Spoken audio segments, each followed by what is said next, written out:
First of all, thanks to the sponsors. I work for that one, SSW. My name's Ben Cull. And today,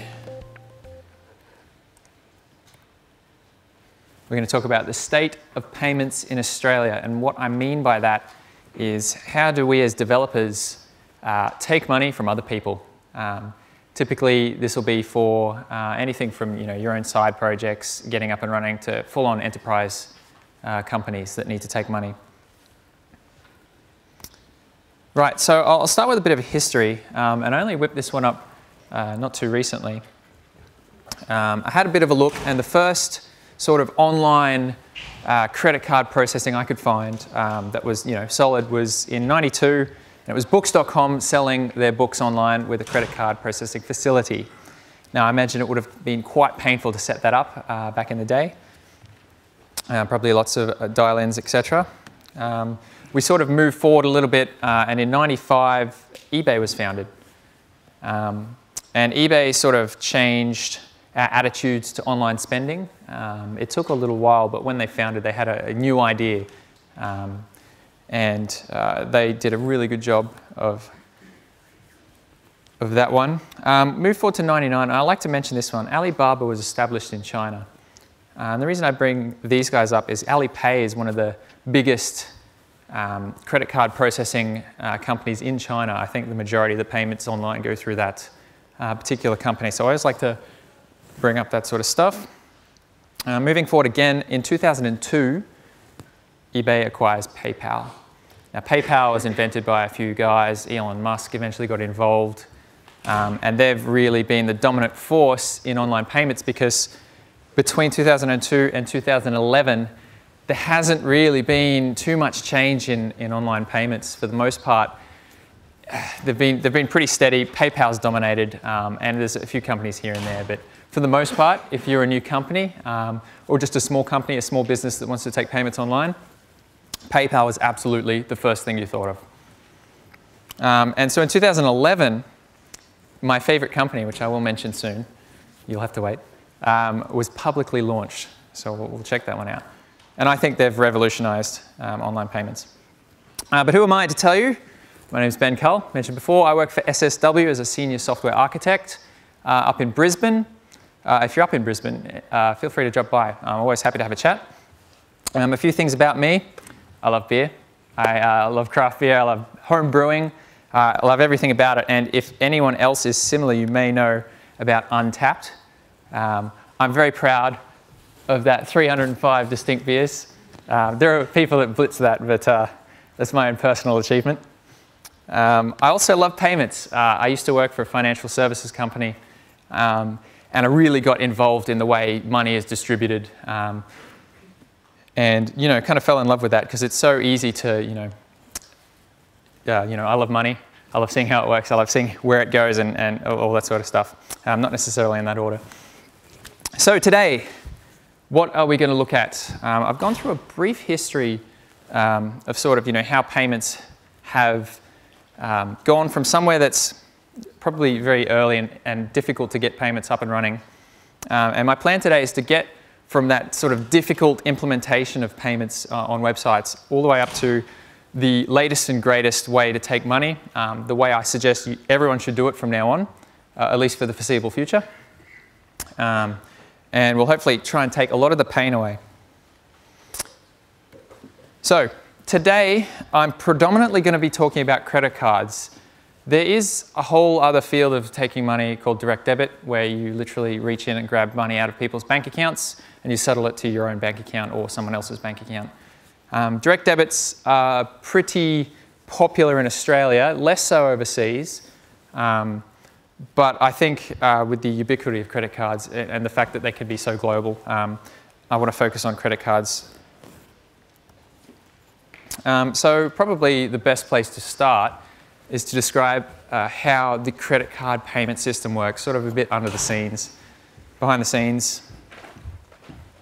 When you swipe your card at an EFTPOS terminal, typically that transaction is dialed into the merchant bank, which is the bank that owns the credit card itself, or who you got the credit card from as a customer. That merchant bank will then use the Visa or MasterCard sort of card network to route that transaction to the issuing bank, which is the customer's bank account. The merchant bank, I'm sorry, is the salesperson's bank account. The issuing bank says yay or nay. They take a small fee. Everyone takes a small fee in payments.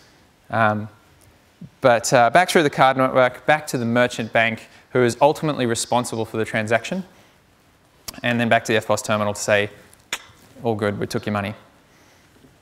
And so it's kind of similar online. There's, instead of an EFTPOS terminal, you've got your server, goes to the internet. I'm glad I could get an internet cloud in one of my PowerPoints. Through the internet to the payment processor. Now that can also be one of any sort of number of third-party companies. PayPal sort of slips into that role there, who then talk to the merchant bank, who then do the same process all the way back down the chain through to the original person asking for the transaction. So why do I tell you, why am I here today? You know, why describe payments? Why, you know, try and get in on this? And this is predominantly the main reason. Just in 2013, more Australians have shopped online than haven't shopped online. And that's regularly shopping online. So I think it was within the last 3 months of that particular survey being done. And basically what that means for all of us is that there is a massive opportunity to to develop software that, you know, helps certain industries who may not be very, you know, present online, or, you know, may not easily be able to take people's money in ways that they probably don't even realize they can. So things like mobile payments, things like little widgets that you can embed on websites, you know, try and take the pain away from the business owner. And we as developers have a massive opportunity to cash in on that and take a little slice off the top every time, just like everyone else in that big diagram. So what does that mean? I want you to start thinking about what you could do to, you know, join in. To what can you do? What product can you make that you know, can help people take other people's money much easier as a business?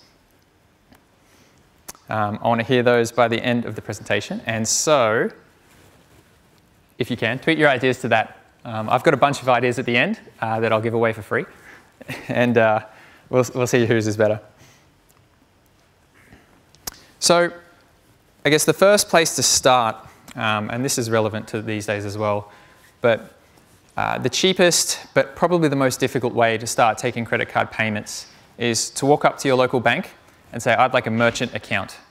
Now, similar to the diagrams just before I said the merchant bank, this is an account physically with a bank that lets you take credit card payments. They'll then settle the funds to your bank when you're done.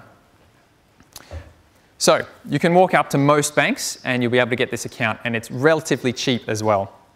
You'll be paying in the vicinity of 1.2 to 1.8% per transaction, plus any sort of like 30-cent fee on top. But yeah, for the most part, relatively cheap. So cheaper than most payment processors. Most of the PayPals and companies like that out there will charge you at least 3 or 2.5 to 3% per transaction, plus 30 cents usually.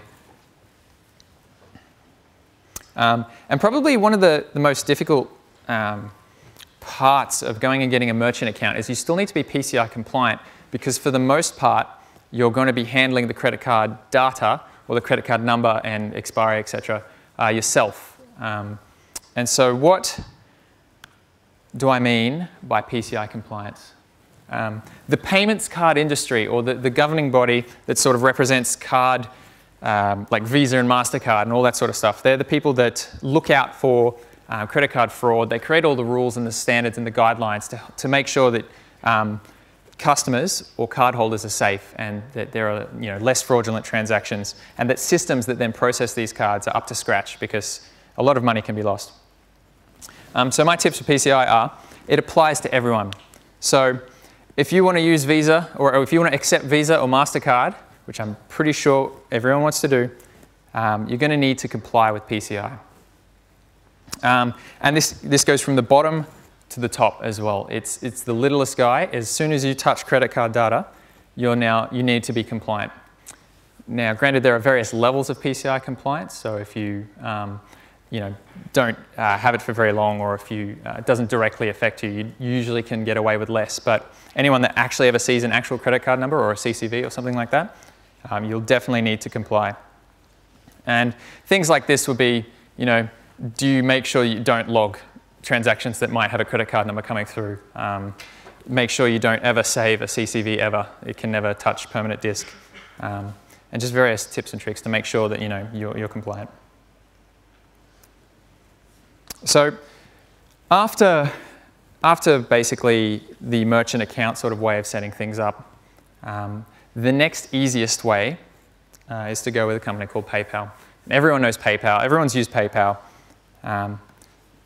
They're currently sitting on, for Australian companies, 2.4% plus 30 cents a transaction, which isn't too bad. It's actually the cheapest of the payment processors that I've found online.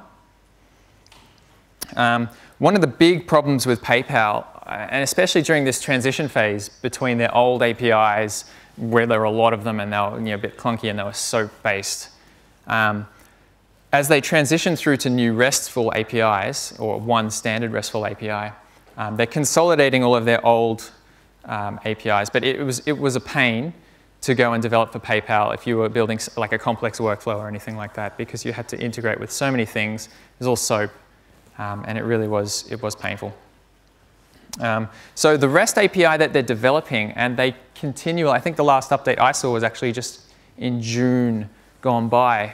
They introduced an invoicing API so that you can then send invoices via email, and then customers will be able to click links within that invoice and then pay online. And so there's a nice sort of new way of looking things. So it's not so much just, here's my website, fill in your details. It's send out an invoice, and that traditional sort of they pay when they can, and they'll be able to pay online.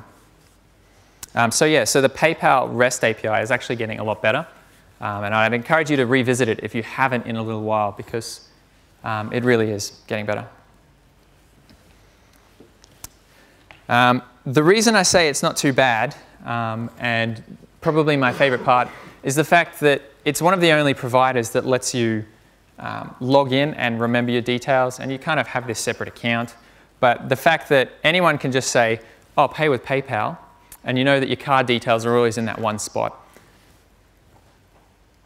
And you can, but it's very not that done, but you can actually just pay by a credit card or a debit account, I think, as well. Key points, can remember your details. That's probably the best part about using PayPal. It's a familiar brand, so everyone who is coming to your website to pay will see that see the PayPal brand, and they already feel a bit secure because they know PayPal, they know how big it is, and they trust their money to go through there. So the new invoicing REST API I was talking about. So they've got a nice new RESTful API. Invoicing is the latest addition to it, but if you're just creating charges just for one account, so just for you, or just for your business, the RESTful API is actually really quite good. And so it's a great place to start to see how that sort of the charge process works, where you capture the details, create a charge, and then process that back on your server. So probably one that less people have heard of, but is still an excellent system, is PIN payments. They're relatively new. I think it's only been a couple of years, or at least a few years now, that they've been around. You can go to pin.net.au, I think they're still living at. And this is sort of an alternative to PayPal.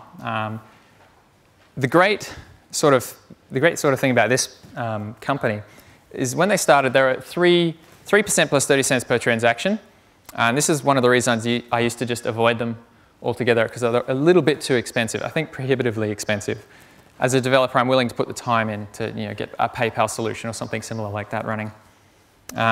But just recently, and I don't know how recently, but I do know that between March and now, they've dropped their price to 2.6% per transaction plus 30 cents.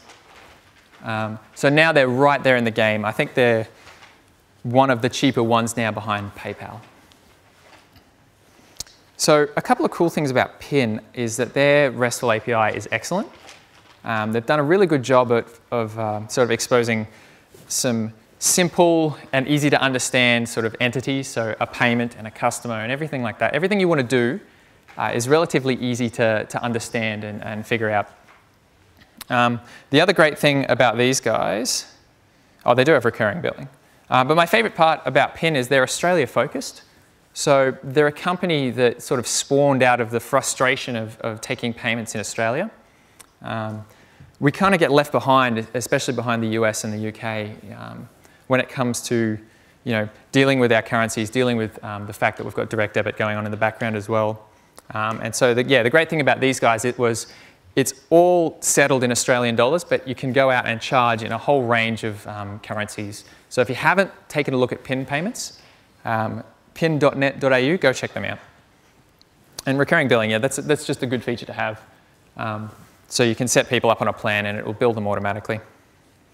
And Australia focused, that's probably the key point to that one. So one of the recent features of PIN that I quite like is their checkout sort of pop-up, checkout modal almost. And what this lets you do is it lets you remove the back end if all you're doing is taking simple payments, maybe donations or sign-ups to something.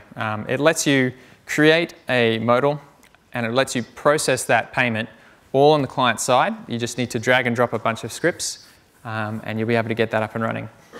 And so what I thought I'd do to show you just how quick and simple it is go and do that. How many people in the last sort of, I don't know, when was the last time people have gone file new project? Anyone? Anyone? Yell it out. Yep. Last week. Last week? Excellent. I never used to do it enough, and now I find that things change so often that jumping in doing file new project is great. There's new identity stuff in Visual Studio. There's new Azure connections as well. When you create a new project, you can actually set up the Azure side of things straight away. So I'm just going to quickly whip up a new web application. We'll call it Test Payments 2. And when we do that, yeah, this stuff over here, Windows Azure, hosted in the cloud. I don't remember when that got there, probably update 2 to Visual Studio maybe for 2013. But anyway, it's really cool. You can set it all up straight from the get-go. I'm just going to create an MVC.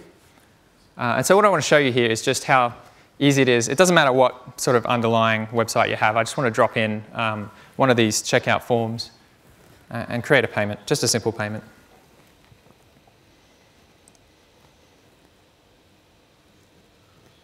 So pin.net.au.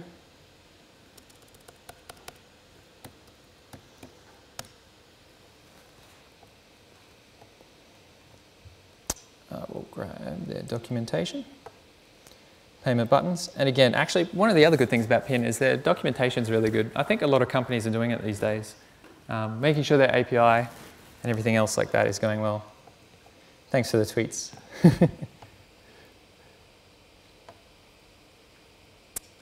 Excellent. Actually, what I might do is log in. If you want to send me an email, be my guest.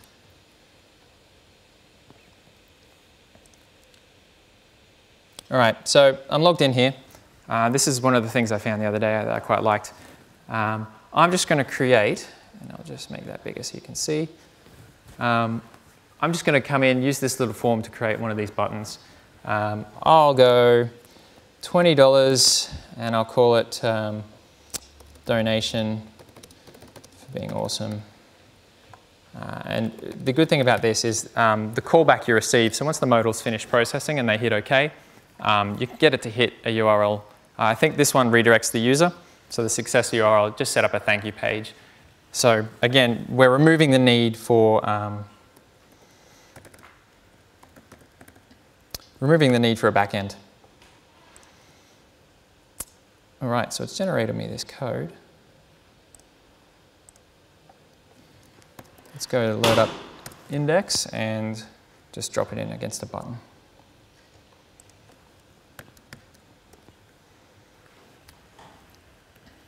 Okie doke.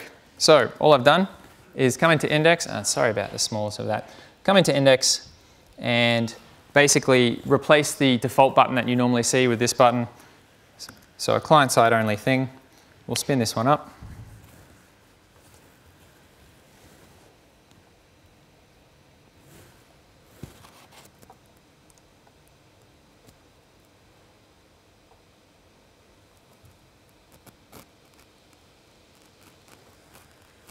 Okie doke. That's usually pretty easy to see.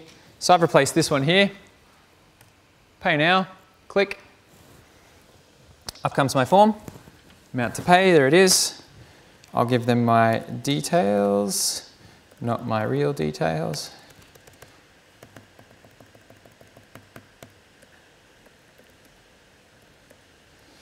I'll give them this one though, they've earned it.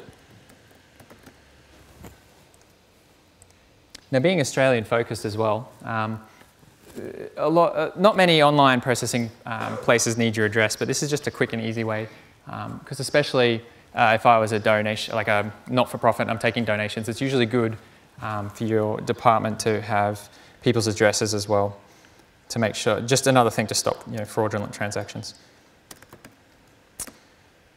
I'm lucky I happen to live in Faketon on Fake Street.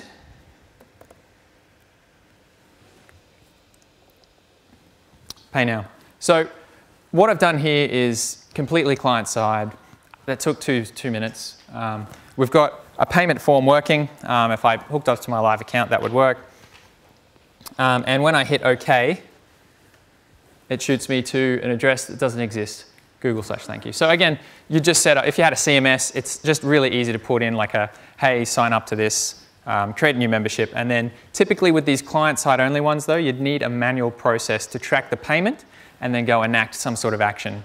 So if you're coming into a business or you're starting a business and you want something really quick and really easy, you can throw up a CMS, you can add this payment form and just have someone, just an admin person, keeping track of these payments coming in and then enacting whatever it is that they've just paid for.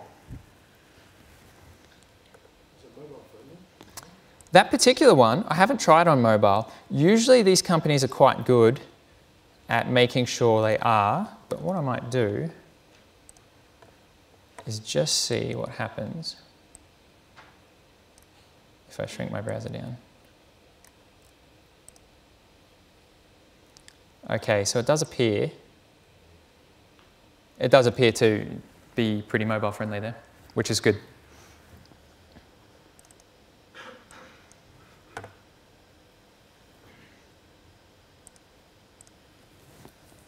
So PIN, pretty good. That's just another sort of step towards the ideal way of taking payments. The main pain here is that if I did want to hook this up with my my server backend to make sure that if I put this particular checkout feature in a form where I asked for, say, their email address, their actual address, and t-shirt size or something like that, I want my server-side validation to run and then the payment to be processed on the server. This client-side sort of stuff is quick and easy, but you do run into problems if you try to use that in sort of inside a transaction where you need some other stuff to be valid as well.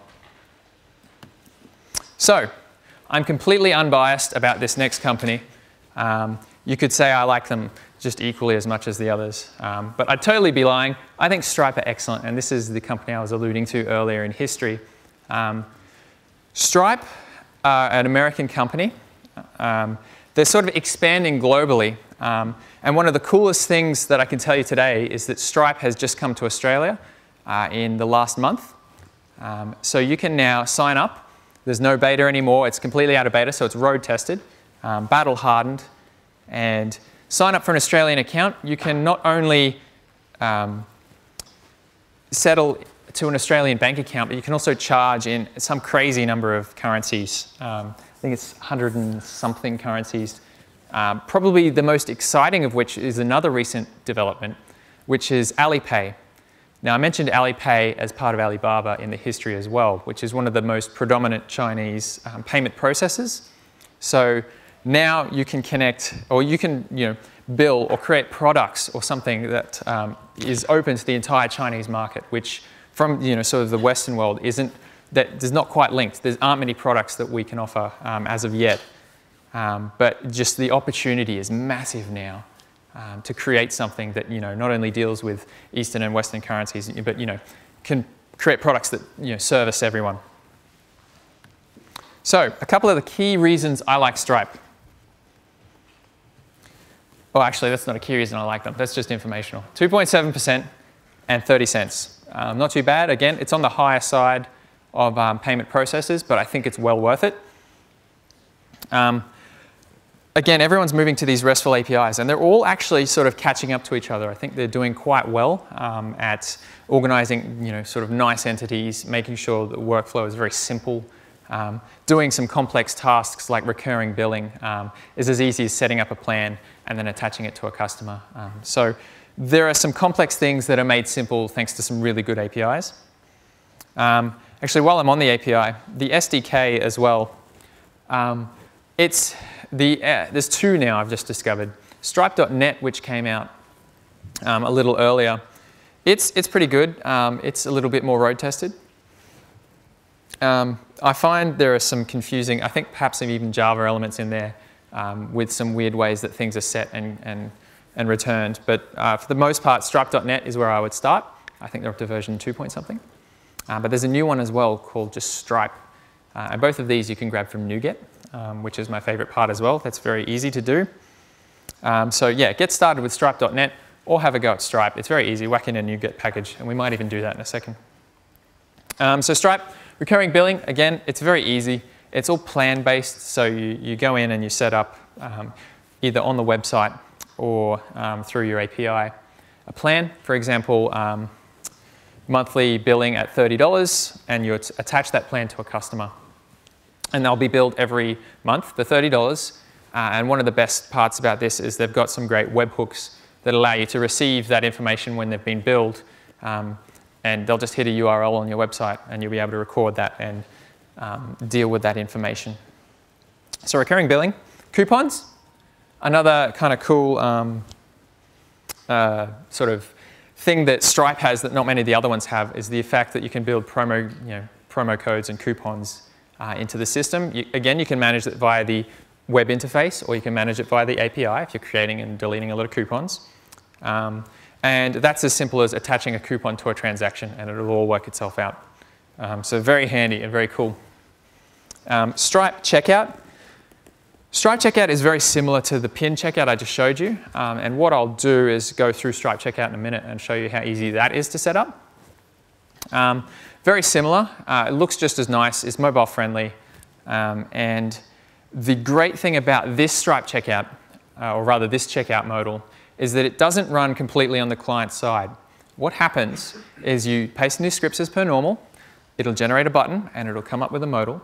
But the cool thing is once you've entered in your details and it's accepted and validated them, it ships them off to Stripe. Stripe goes and generates a token, sends it back to you, and you've got a tokenized credit card just there. So all that will do is then be injected into your form, or if you're handling it via JavaScript, you can capture it and create a request yourself. But typically the easiest way to go is to let it generate the injected hidden field. Your form will submit, and so basically to the user, it looks like that, to your server, it looks like you've just received a token and no credit card data whatsoever. And that's a very important point, because that alleviates the need for PCI compliance of any kind, because you just don't ever touch a credit card. One of the other really good benefits of Stripe over a couple of the other companies is Stripe Connect, which is essentially just a way of allowing you to perform any action on another Stripe account on behalf of that Stripe account. So if I wanted to create a marketplace or an application that lets other Stripe users integrate with me and then perform payments, I can do that. So I could create a website that lets a Stripe user log in and then sign up for Stripe and then begin processing payments. But it's all on my server, it's all my code doing it, and you've just allowed these other people to sign up and get connected. And I mentioned it briefly, but Stripe Marketplace is sort of the next step again on top of that. So whereby you start with Stripe Checkout, where you're just one company billing just for you. Go to Stripe Connect, where you're the host billing for other Stripe accounts. And then you step back again to Stripe Marketplace, which lets you be as if you were billing for all these other Stripe accounts, but they're all internal. So you control each of these Stripe accounts. And they don't need to sign up for Stripe. They could not even know it exists. They could just sign up for yourwebsite.com and then start making payments. And to them, they're using you. But to you, you can isolate all these Stripe accounts. Now, unfortunately, Stripe Marketplace is US only at the moment, but I do know that they're working on allowing Australian companies to sign up to this. And the difficulty point here is the settling process. So when everyone has their own Stripe account, transactions and money is settled to those individual accounts, and it is sort of the information is maintained and validated per account. Whereas if you were the marketplace owner, you've now got to push money to each of these people, whatever bank account they say they have, and you've got to deal with that validation yourself. So that's the tricky part, and that's what Stripe Marketplace solves, but it'll come to Australia soon enough, hopefully. So taking a look at the Stripe checkout, yeah, Stripe is good. I like Stripe. So I'll just reiterate. This is what the checkout looks like, and we'll go through and we'll have a look at that in a second.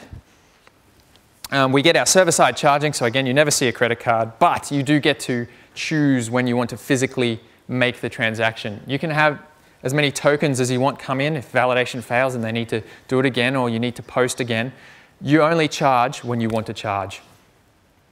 They've got some really great animations, and I'll show you this in a minute. The kind of company that adds a lot of polish to their product, which is another reason I quite like them. So there's nice little subtle animations in there. So what I might do is just show you how to set up Stripe Connect. And we'll just use our same website,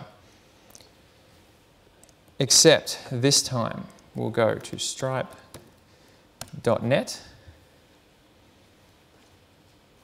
Oh, no, not Stripe.net, stripe.com. Ignore that. It's pin.net, that's what it was. I'm going to just go over to the documentation again. Oh, another thing. Looks very similar, doesn't it? Really good documentation on what to do.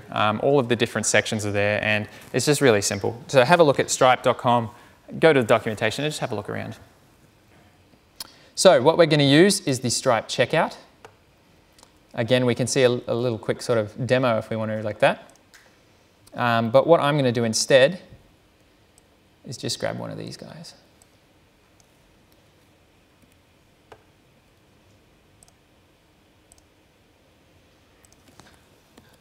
And we'll replace the Get More Libraries one. So a couple of things to note here. The form action, you can go and put this into one of your existing forms. So if you're using web forms, you'll have the main one. If you're using MVC, you can use a URL.action if you want to, or however you'd normally like to submit your form. I'm just going to go and put in home index for now. That's just quick and easy. The data key, which I remember now I have to go grab.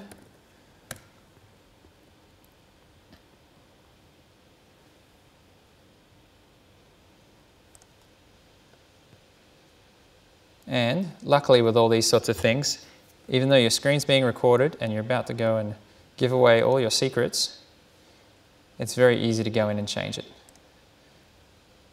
So I'll just go to that one.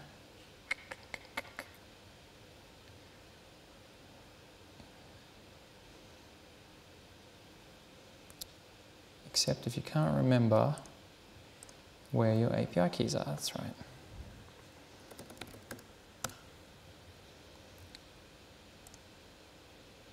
API keys, there we go. So test publishable key. And again, with this sort of stuff, you get publishable keys and secret keys. So don't go and do a presentation showing off your secret keys. That would be dumb. Only use your publishable keys outside of your server. Or it's just a way of identifying you, and then Stripe then you use your secret keys to connect from your server to the Stripe servers, and you use your publishable keys to broadcast to the internet information back to you and Stripe. So it doesn't matter if people see this one. Demo site, we'll call this dev test. We can buy 2 widgets for 20 bucks, that sounds good. So we'll spin that up. All right, now you notice they both render buttons. You can go in and change those buttons, replace it with something else. This is just a quick and easy way of doing it. You can also do it in a less automated way. So if you wanted to have JavaScript go and inject a bunch of stuff or enact the transaction itself without this checkout, you can do that quite easily. This is just my favorite way at the moment. So, email. Card number. This time we can use this one. 4242424242. By the way, that's the universal test card, 4242424242. It's a Visa. It works very nicely. Okay, so we've entered in our details. Nice little swoosh, tick, done.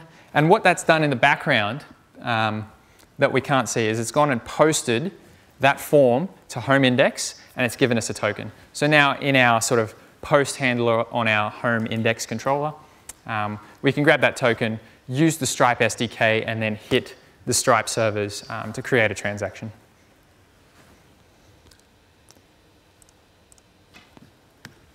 Okay, so improvements. We're not quite the way there yet. We can do better. I'll start with PayPal. I would really like to see PayPal implement a JavaScript library that lets me tokenize credit cards. I think that would boost the usage of PayPal a lot better, rather than all this inject a button, post away to a different website, log in, process a payment, and then post back. I think if they had a nice tokenization system, their REST API would be on par with Stripe's. PIN. I'd like to see PIN move into the Stripe sort of Connect and Stripe Marketplace area. I think they're a solid system, but you can only use it on a business per business basis, which is probably good enough for a lot of people. But if you could then enact transactions on behalf of other PIN accounts, that'd be great. And Stripe, I'd like to see full circle what PayPal do in the fact that they always remember your details. So if Stripe becomes a prolific enough brand, I'd like to be able to have them save my card details, and then any other website I go to with Stripe integration, I'd like them to be able to just say, hey Ben, I remember you. Do you want to pay X dollars for this? Yes, I do. So I mentioned before, now's the time to think of some cool ideas and build some cool startup sort of websites and start making money. Here's some free ones from me that I thought up on the plane. Chat roulette for English lessons. I was thinking about Alipay and what we could do there.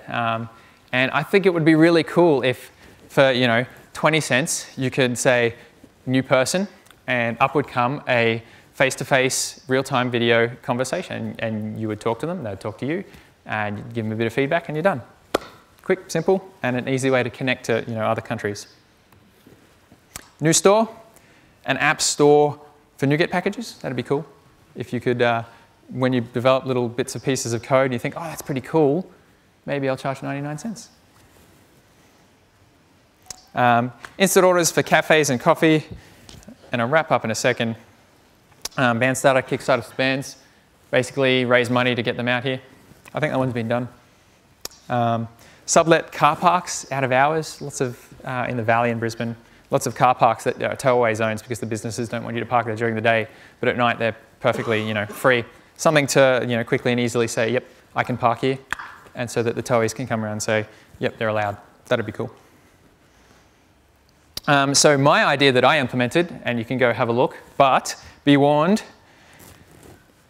it uses Stripe, which is great. It's a shameless plug, but it's not finished, and it's not really a product. It's just something I like tinkering with. So check it out if you want to. This is my take on developing an Angular app that lets you build some custom forms, connects to Stripe as a Stripe Connect, so that you can go and sign up to Stripe, and my website will transact on your behalf. But yeah, if you ever need any code examples or some help with implementation of things, I'm sort of in this all the time, so feel free to hit me up and I'll be able to help you out. My name's Ben Cull. You can catch me on Facebook at Benji Cull, Twitter at Benji22, and Skype BenCull1 if you want to give me a call. I love the audience, and thank you.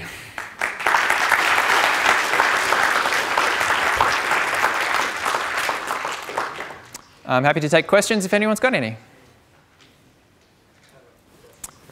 We'll go with this one.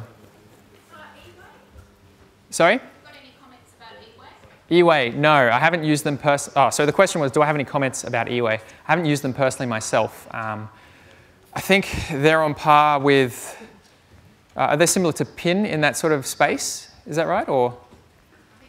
I think so. Secure Pay is the main one I mentioned for the merchant account sort of thing. And again, it's not too bad. I think they're moving towards better APIs.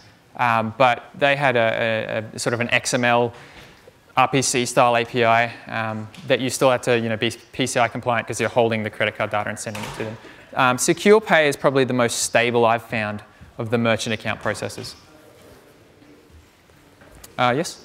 Okay, so the question was, with regards to the sort of accounts where you have your master account and then your customers can sign up to Stripe and you'll control their accounts, what happens if they don't want to sign up to Stripe? They just want you to process the payments. So that would be the Stripe Marketplace feature I'm talking about. That would be the only way to do that sort of thing.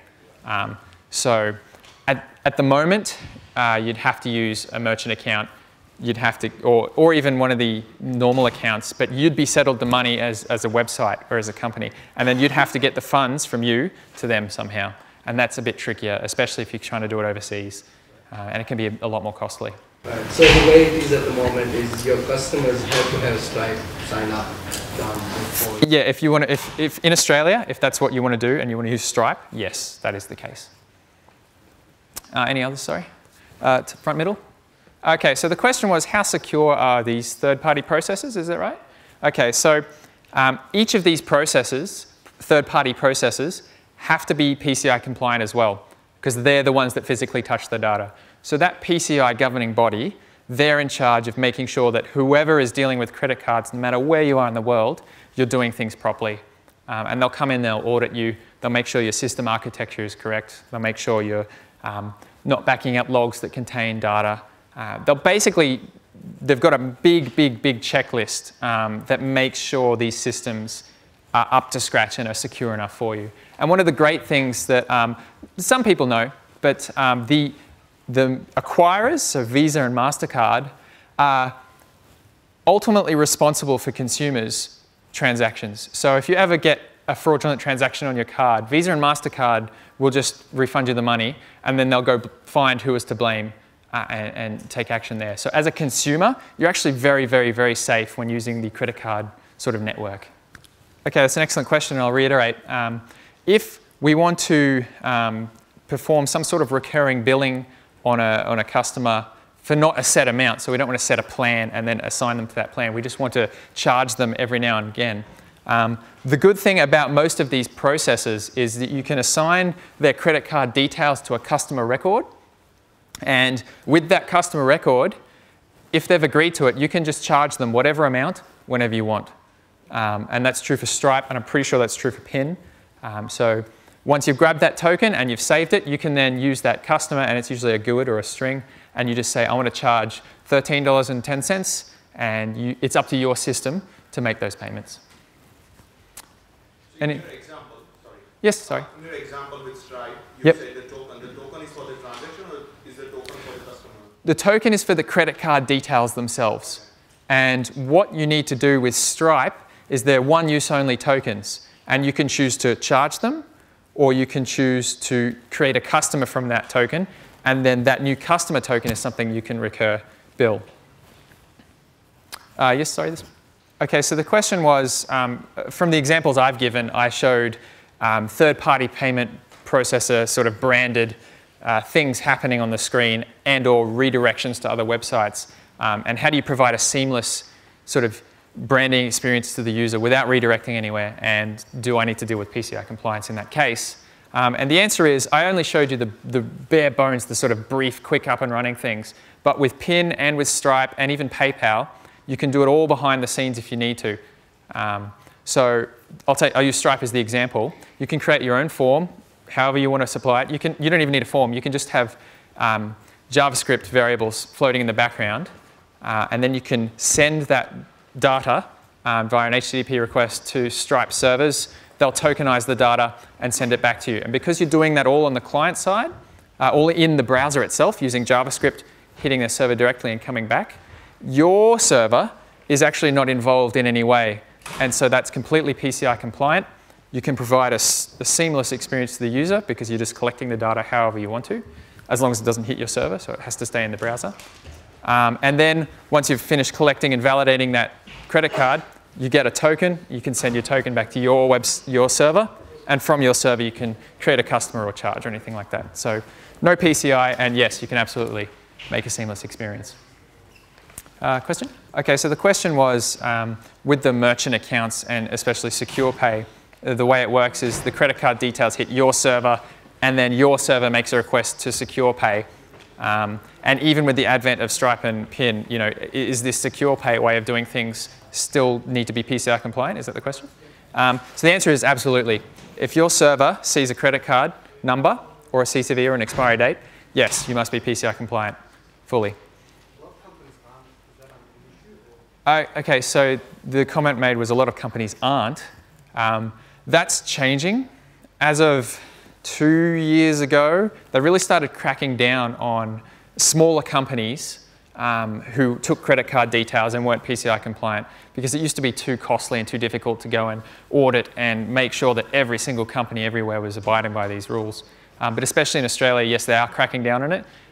You used to have to hit a threshold, but now it's just anything at all. You will eventually be caught and fined, probably. Any other questions? Oh, okay, so if I understand, the question was, do any of these payment processing companies allow you to transfer funds from your account to someone else's account? Is that right? Okay, so with the Stripe Marketplace product I mentioned that's currently only available overseas, that is the gist, is that you are able to make a new transaction or a new charge, but instead of money going from them to you, you can just say, I want to transact from my account to whatever bank account you want. And it's you nominate a bank account, yeah, and you can transfer funds that way. So currently, Stripe doesn't do it because we're waiting on that marketplace functionality. PIN doesn't do it. PayPal potentially does it. I cannot remember off the top of my head. But you're going to be looking for something called direct credit. So if you can find a company online that says we do direct credit, and you'll usually find the direct debit companies perform this kind of transaction. But yeah, that would be what I would chase up. Any other questions? Yes, at the front. Okay, so the question was, the reason most people use PayPal is that it's globally ubiquitous. You can use it anywhere in the world, and you can be anywhere in the world and take money from other people in other currencies and transfer it to whatever currency you happen to have. And does PIN and does Stripe do the same thing?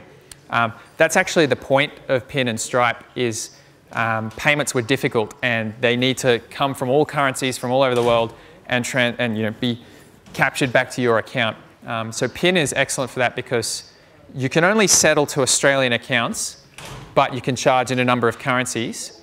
Whereas with Stripe, you can actually settle to a number of countries or a number of different currencies as well, so long as you hold the appropriate business requirements. So in Australia, it's an ABN, or if you wanted to settle to a US account, you need just a US bank account. And I think whatever the equivalent of the ABN is there. And so in most of these countries, that's what you'll need. But yes, the idea is charge in lots of currencies and settle to lots of currencies. Oh, okay, so the question was, can I give any examples of popular sites that use Stripe or PIN? And I wish I could think of some off the top of my head.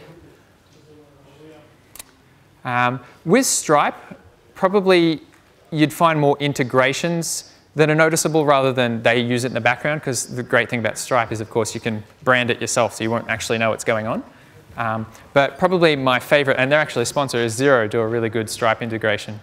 And so you can create payments out of invoices from Xero. But no, I can't think of websites off the top of my head, sorry.